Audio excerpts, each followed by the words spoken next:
মুখ্যমন্ত্রীর কড়া নির্দেশিকার পরেও নজরদারি নেই বাংলা ঝাড়খণ্ড সীমান্তে ১৯ নম্বর জাতীয় সড়কে। বিনা নজরদারিতে রাজ্য থেকে অন্য রাজ্যে পারাপার হচ্ছে লরি।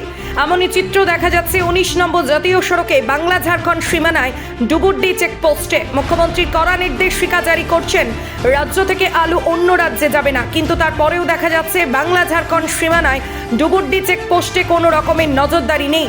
কুলটি থানার পুলিশ কিংবা কুলটি ট্রাফিক গার্ড কেউই এ রাজ্য থেকে অন্য রাজ্যে যাওয়া লরিগুলিকে পরীক্ষা করে দেখছে না। কার্যত মুখ্যমন্ত্রীর নির্দেশিকাকে বুড়ো আঙুল দেখি এ রাজ্যে চেকপোস্ট থেকে সার সার লরি পেরিয়ে যাচ্ছে অন্য রাজ্যে। जो आप पार हो रहे हैं यहाँ से आप जा रहे हैं, चेकिंग है क्या कहीं पर? नहीं चेकिंग तो नहीं है अभी। चेकिंग नहीं है। नहीं चेकिंग फेकिंग नहीं है अभी। কোথা থেকে আসছো? कोलकाता আর যাবে কোথায়? ये बिहार पटना। এখানে চেকিং চলছে, চেকিং দেখলে পুলিশ চেকিং করছে তোমাদের? चेकिंग नहीं दिखे? हाँ, नहीं। ये डुबुरी चेक पोस्ट तो हाँ तो चेकिंग नहीं। देख रहे हैं क्या पुलिस चेकिंग कर रहा कहीं पर? दिखाई दे रहा का? पुलिस चेकिंग हाँ, उधर तो नहीं कोई किया। यहाँ जो बॉर्डर में आया, बॉर्डर में चेकिंग हो रहा गाड़ी आपका? नहीं अभी चेकिंग तो नहीं।